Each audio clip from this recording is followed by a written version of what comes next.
Hey Mallards, it is Sunday and I'm getting ready to go to bed.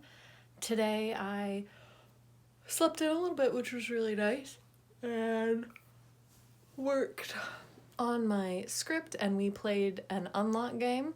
Well, we played two unlock games. We played the House on the Hill, which is like a haunted one, and then Expedition Challenger, which involved dinosaurs, and one of the more unique things we've ever done with an unlock, which was like an interactive map on the phone.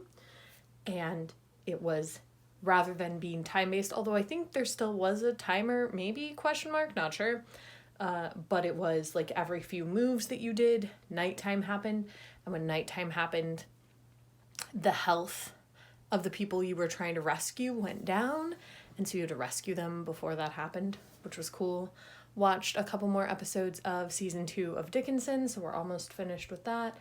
Hung out with Mel and Raymond, because they played Unlock with us, and then also went to their place, and they watched a couple episodes of their favorite bad reality show, Are You the One?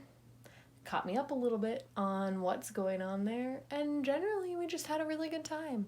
So I had a very enjoyable day, got some things done that I needed to get done, did laundry, still have other things to do because it's a never-ending cycle, and I'm having a good time.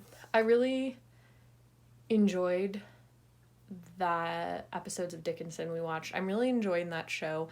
I love the mixture that they do there of like contemporary language and contemporary music with the historical context.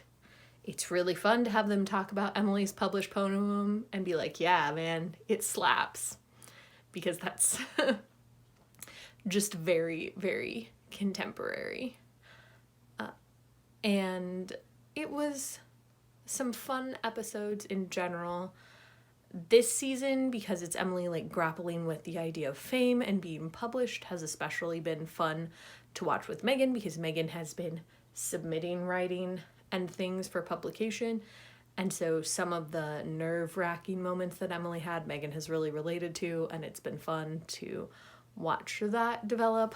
And we just watched an episode called I Am Nobody, where Emily's first poem is published, which Emily Dickinson was known for like not really being published. 10 poems were published during her lifetime, and whether or not she knew that was happening is still up for debate.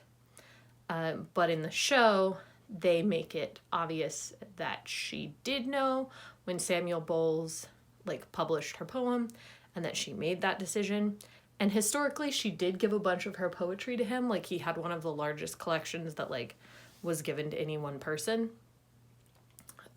And so it sort of tracks. But basically, she wakes up in the morning and people are talking about her poem, and she is invisible.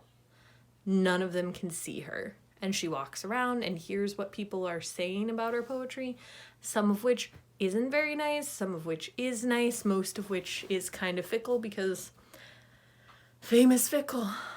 And it was really cool to see that dynamic of her walking around and hearing people talk about her poem, essentially behind her back.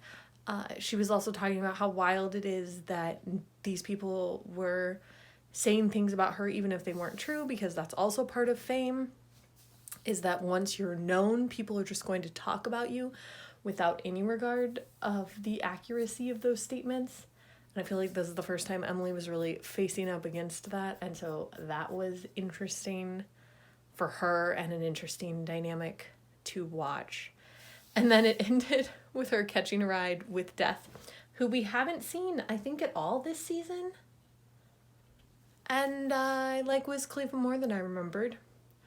But she gets into the carriage, and Edgar Allan Poe is there, because he was recently deceased, and recently means whoop, and Hessa just fell from the roof of her cage. Recently meaning the last couple of years.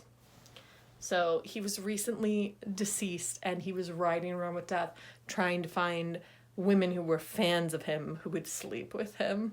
And I was like, wow, way to throw some shade at Edgar Allan Poe. But I was into it, and that was really funny. There was also an episode where we got to see George, who was her, like, who was the gentleman who was courting her in season 1, who we kind of liked. He'd gone off on an adventure west. He didn't make it, but he was like, the Oregon Trail is way harder than people know, and then just, like, talked about a lot of the tropes from the Oregon Trail game, including the girl he was with getting dysentery, and, like, it was brilliant. That show's really smart. I highly recommend it if you have an Apple TV. And that's enough of me yammering along about shows that I watched. If you've seen Dickinson and you like it, if you have opinions on Emily Dickinson in general, let me know in the comments, and I'll see you tomorrow.